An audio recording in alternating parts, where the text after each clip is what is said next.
ఇవ్వని వాగ్దానాలను కూడా నెరవేర్చిన నాయకుడు కేసీఆర్ గారు. మేనిఫెస్టోలో చెప్పని హామీలను, మేనిఫెస్టోలో ఇవ్వని వాగ్దానాలను కూడా నెరవేర్చిన నాయకుడు కేసీఆర్ గారు. ఒక రైతు బంధు అయితేనేమి, ఒక కళ్యాణ లక్ష్మి అయితేనేమి, ఒక కేసీఆర్ కిట్ అయితేనేమి, ఇట్లా చెప్పుకుంటూ పోతే ఒకటి రెండు కాదు, ఎన్నో కార్యక్రమాలు మేము మేనిఫెస్టోలో చెప్పలేదు.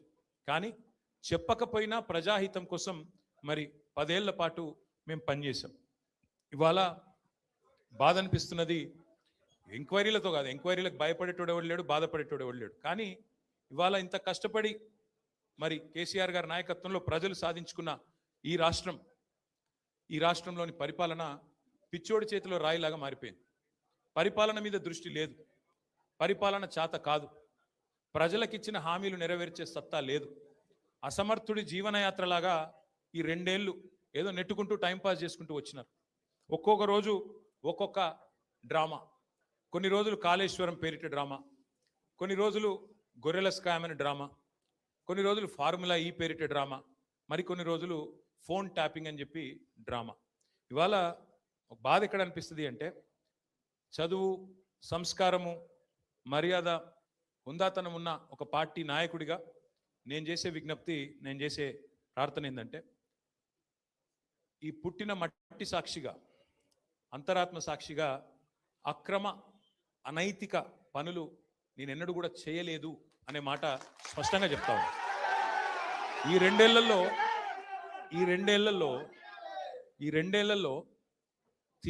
తీవ్రంగా, ఈ 2 ఏళ్లే కాదు, దాదాపు గత 7-8 ఏళ్లుగా తీవ్రమైన క్యారెక్టర్ అసాసినేషన్ ఎఫర్ట్ నా మీద, వ్యక్తిత్వ హననం.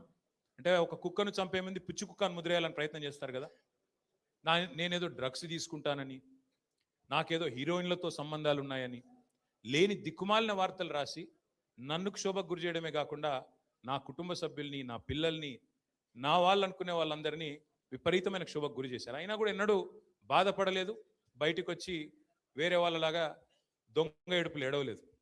నేను నిబద్ధతతో పనిచేసిన నాయకుని కాబట్టి ఎవరికి భయపడకుండా 2 ఏళ్లుగా తలవంచకుండా పోరాటం చేస్తా ఉన్నాను. ఇవాళ నేను ఏదో టెలిఫోన్ ట్యాపింగ్లో ఏదో విచారణ క్రమాన్ని పిలిచారు, బరాబర్ పోతాం, పోయి అడుగుతా. ఏమడుగుతా?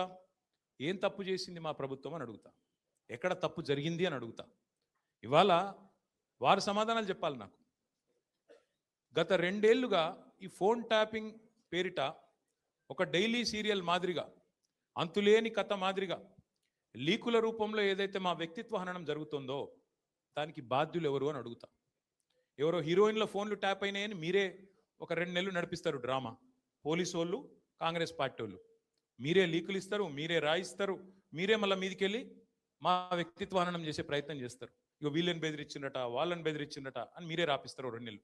మళ్ళీ 3వ నెలలో మీరే రాపిస్తారు, ఏ హీరోయిన్ల ఫోన్ ట్యాప్ కాలేదు, ఎవరది కాలేదు, అంత బోగస్, ఇన్ని రోజులు మేము చెప్పిందంత తూచ్ అని చెప్పి మళ్ళీ మీరే రాయిస్తారు. మరి నా పరువుకి, నా ప్రతిష్టకు కలిగిన నష్టానికి ఎవడు బాధ్యుడు? రేవంత్ రెడ్డి బాధ్యుడా? ఈ లీకులు ఇచ్చిన పోలీసు వాళ్ళు బాధ్యులా? రాసిన మీడియా వాళ్ళు బాధ్యులా? నేను అడుగుతా. అట్లా ఇంకో మాట కూడా నేను అడుగుతా. ఇవాళ మీరు ఏ అధికారి అయినా, ఈ రాష్ట్రంలో పోలీస్ అధికారి ఈరోజు రాష్ట్రంలో ఫోన్లు ట్యాప్ జరగడం లేదు అని చెప్తాడా? ముందుకొచ్చి మీ కెమెరా ముందుకొచ్చి చెప్పే ఒక్క పోలీసుడు ఉన్నాడా? డీజీపీ శివధర్ రెడ్డి ముందుకు వస్తాడా? ఐజీ ఇంటెలిజెన్స్ ముందుకు వస్తాడా? కమిషనర్ సజ్జరాన్ ముందుకు వస్తాడా?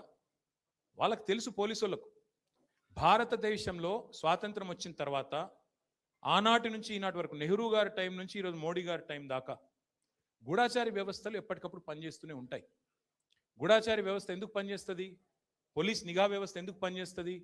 ఎవరన్నా ప్రభుత్వాలను అస్థిరపరిచే కుట్ర చేసినా, దేశంలో శాంతి భద్రతల సమస్య తలెత్తే విధంగా వ్యవహారం చేసినా, లా అండ్ ఆర్డర్ ఇష్యూ వచ్చే విధంగా ఏమైనా అపభ్రష్టపు పనులు చేసినా వాటిని నిరోధించడానికి డెఫినెట్గా పోలీస్ వ్యవస్థ తన పని తాను చేసుకుంటూ పోతుంది.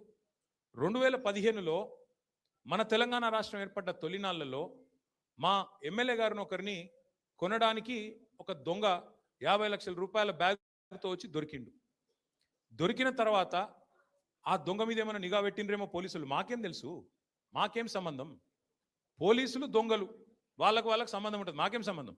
మధ్యలో రాజకీయ నాయకత్వానికి. ఇవాళ వాస్తవం ఏంది? 2015లో ఏ దొంగనైతే దొరికిండో 50 లక్షల రూపాయలతో అడ్డంగా రాష్ట్రం మొత్తం చూస్తుండగా ఆ దొంగ ముఖ్యమంత్రి అయి కూర్చున్నాడు. ఆ దొంగకి ఏమనిపిస్తున్నది?